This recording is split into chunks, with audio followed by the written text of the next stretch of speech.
Assalamualaikum warahmatullahi wabarakatuh. Apa kabar pemirsa Pandrita? Perbincangan seputar Bumi Latem Mamala yang dilaksanakan oleh Dinas Kominfo Kabupaten Sopeng. Baik pemirsa Pandrita, hari ini saya Erniwati Ningsi selaku host akan membawa Anda untuk berwisata intelektual yang mendalam terkait topik kita pada hari ini, yaitu penerapan pariwisata berkelanjutan. Dan hari ini telah hadir membersamai kita di studio narasumber kita yang sangat luar biasa sekali, Ibu Dotranda Suryasni MPD. Beliau adalah Kadis Pariwisata Pemuda dan Olahraga Kabupaten Sopeng. Apa kabar Ibu? Baik, Sehat Ibu? sehat. Alhamdulillahirrahmanirrahim. Baik Ibu, sebagai perkenalan, pemirsa Pandrita juga pasti ingin tahu lebih mendalam lagi siapa narasumber kita pada hari ini. Baik, kami persilahkan untuk menyapa pemirsa Pandrita.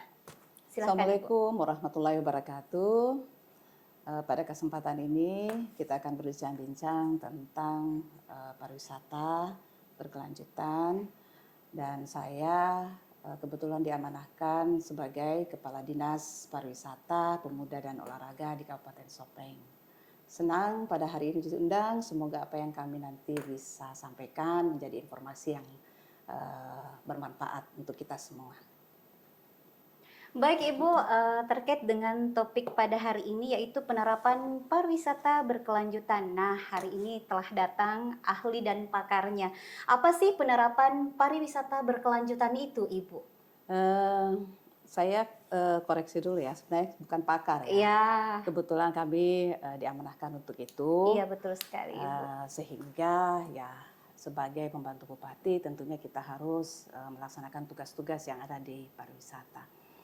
Mengenai pariwisata berkelanjutan, ini adalah suatu pengembangan dari konsep berwisata di mana wisata berkelanjutan ini memberikan dampak panjang baik terhadap lingkungan, ekonomi, sosial, budaya, yang tentunya tidak hanya untuk saat ini tapi juga untuk masa depan kepada masyarakat lokal dan tentunya nanti kepada wisatawan yang berkunjung. Saya kira itu terkait dengan konsep dari pariwisata berkelanjutan. Baik Ibu, kalau kita melihat bahwa Kabupaten Sopeng saat ini sudah berkembang begitu pesat, terkait juga dengan pariwisatanya luar biasa sekali, mulai dari pemilihan duta-dutanya sebagai ikon daripada Kabupaten Sopeng. Tempat-tempat wisatanya pun luar biasa sudah mulai tertata dengan baik. Jadi konsep ini semacam komitmen untuk pembangunan di suatu wilayah, bisa dijelaskan ya, Ibu? Ini semacam untuk melihat atau mengukur kebijakan pembangunan pariwisata. Apakah memang sudah berkelanjutan atau belum, atau sejauh mana hal-hal yang perlu kita lakukan sehingga konsep pariwisata berkelanjutan ini bisa betul-betul diterapkan di Kabupaten Sopeng. Baik Ibu, apa saja aspek yang paling dituju dalam penerapan pariwisata berkelanjutan ini? Secara ada 4 hal yang secara umum aspek yang sangat penting, yaitu pertama terkait dengan pengelolaan berkelanjutan. Di sini memfokuskan bagaimana sumber daya pariwisata bisa memiliki kompetensi dan tentunya juga komunitas-komunitas pariwisata yang ada di seluruh desa, gitu. Komunitas lokal pariwisata. Baik Ibu, bagaimana dengan penerapan konsep tersebut di Kabupaten Sopeng sendiri?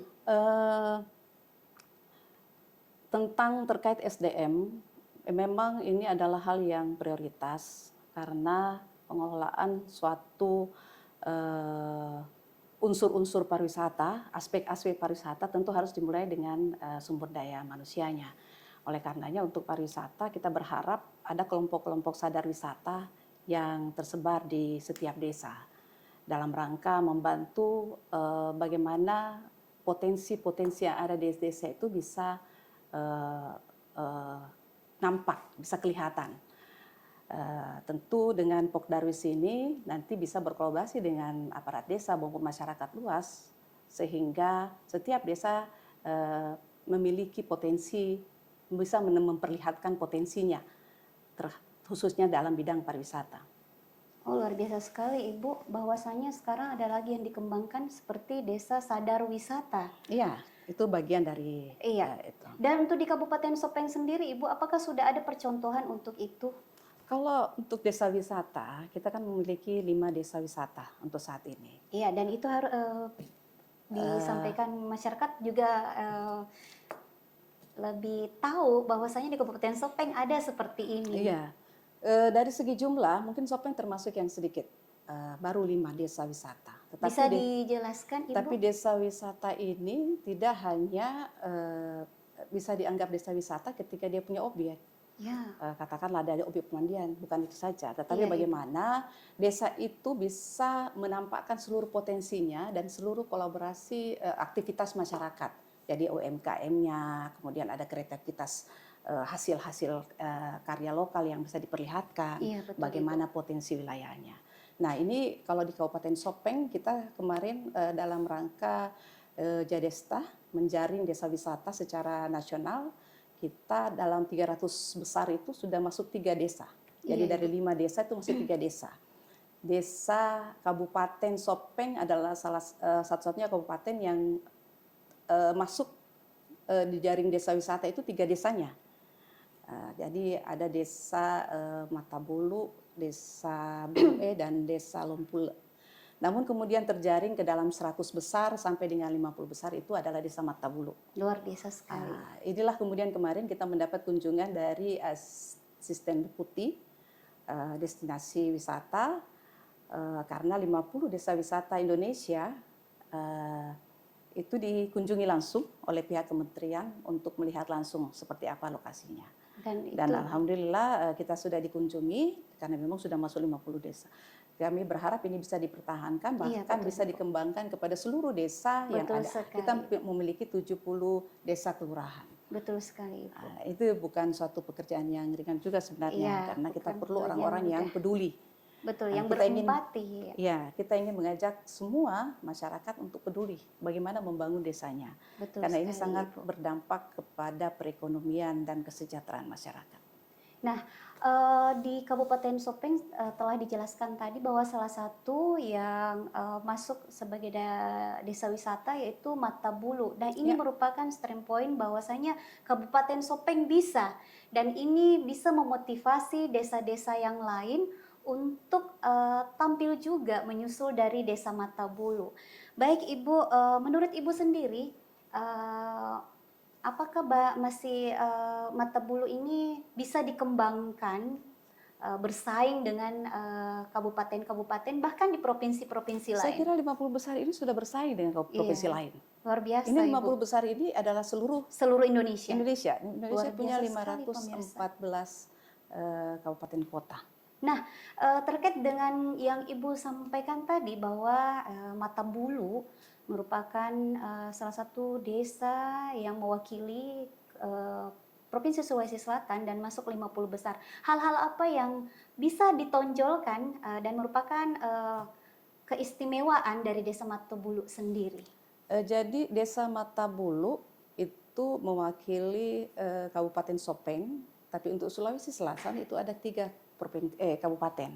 Iya, Pangkep, dan kalau tidak salah Toraja Utara.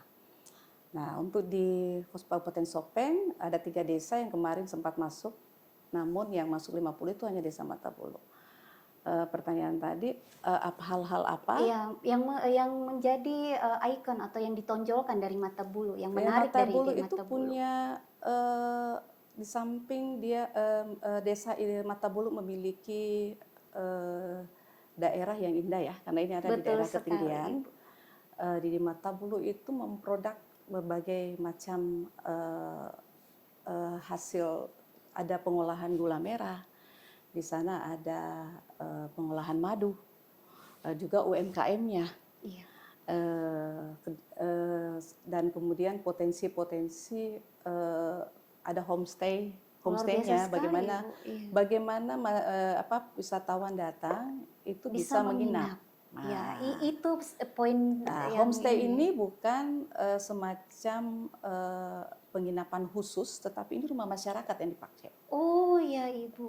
Masyarakat tinggal di situ, tetapi ada juga ruangan-ruangan yang disiapkan untuk wisatawan yang datang. Dan tentunya rumah masyarakat atau masyarakat itu sendiri sudah melalui uji. Artinya Iya, memang sudah dipersiapkan seperti itu, iya, saya Ibu. kira awalnya harus melalui edukasi, Ya, betul, apakah Ibu. mereka bersedia untuk Iya. ditempati, kemudian banyak hal yang mungkin harus dipersiapkan, termasuk menjaga lingkungan agar bersih. Iya, bagaimana kesiapan mereka menerima Ya, tamu seperti itu, Ibu. bagaimana mereka bisa menerima tamu Iya, dengan betul sekali. keikhlasan dan keramah tamahannya sehingga tamu bisa betah berada di situ. Luar biasa sekali Nah, itu pencapaian juga dari salah Desa satu Matopo. syarat desa wisata bahwa mereka harus punya homestay. Terima kasih Ibu. Kembali lagi ke topik yang tadi. Dari semua indikator itu, mana yang menurut Ibu paling penting untuk tahun 2024? Ini kan harus ada indikator yang lain selain pengelolaan berkelanjutan, di mana yang dimaksud dalam perlu kesiapan SDM, juga ada dari aspek sosial ekonomi, ada aspek budaya yang perlu kita perhatikan dan aspek lingkungan.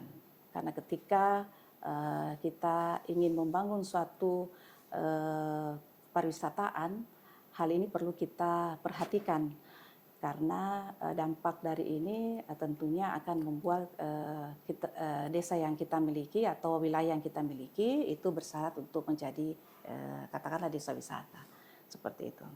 Baik Ibu, nah untuk melakukan akselerasi atas prioritas pembangunan yang disebutkan sebelumnya, upaya-upaya apa saja yang dilakukan oleh pemerintah daerah? Pemerintah daerah kan tahun sebelumnya dan maupun tahun sekarang itu banyak melakukan event. Ya, hal memang yang diminta dari kita bagaimana kita bisa mendatangkan wisatawan baik itu lokal maupun internasional. Sebelum ini kan pemerintah sudah mengupayakan melakukan event. Contoh kemarin adalah Gaok Maraja, Betul sekali. bekerja sama dengan Balai Kebudayaan.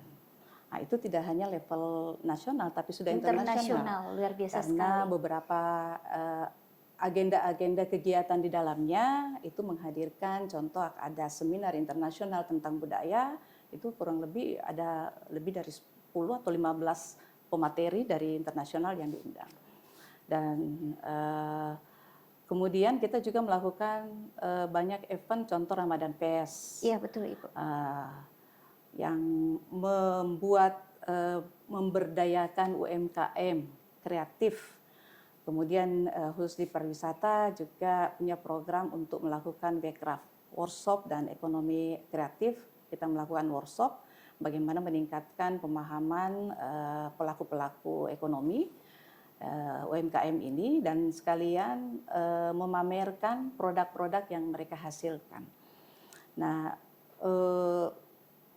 ini tidak hanya dilakukan di level pemerintahan ataupun di komunitas tertentu, tetapi banyak komunitas-komunitas sekarang yang sudah melakukan kegiatan-kegiatan dengan melibatkan UMKM. Saya kira ini sangat positif dalam rangka meningkatkan perekonomian pendapatan masyarakat Kabupaten Sopeng. Luar biasa sekali Ibu dengan banyaknya terobosan-terobosan yang telah dilaksanakan pemerintah Kabupaten Sopeng, dalam hal ini Dinas Pariwisata, Pemuda dan Olahraga dalam meningkatkan pariwisata di Kabupaten Sopeng.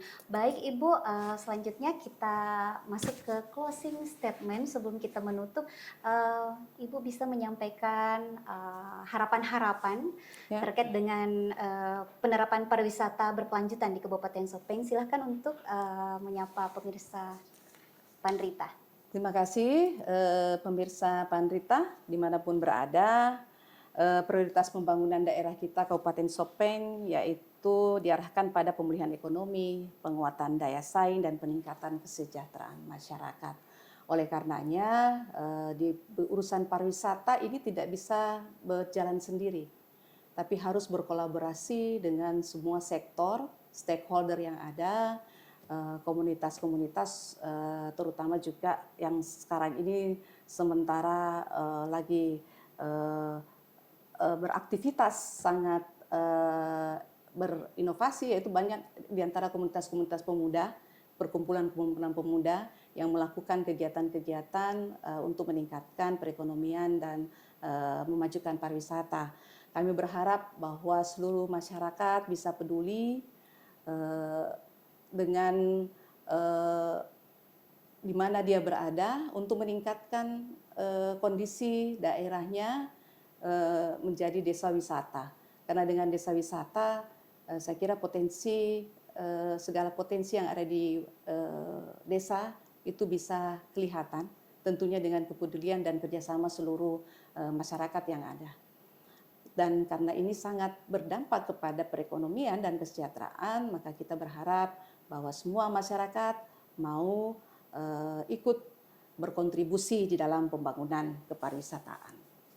Saya kira itu yang saya kira yang sangat penting. Terima kasih.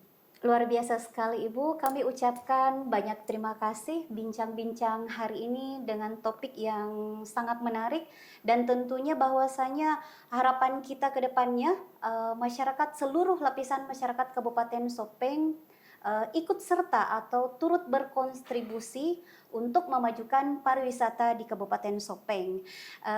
Kembali Ibu, kami ucapkan terima kasih banyak. Semoga apa yang kita perbincangkan atau topik kita pada hari ini dapat bermanfaat untuk kita dan masyarakat Kabupaten Sopeng. Sekian dari kami. Untuk podcast Pandrita selanjutnya akan hadir lagi dengan topik yang tidak jauh lebih menarik lagi, dan pastinya tetap di podcast Pandrita, perbincangan seputar bumi Latemamala. Sampai jumpa, sekian dan terima kasih. Wabillahi taufiq wal hidayah. Wassalamualaikum warahmatullahi wabarakatuh.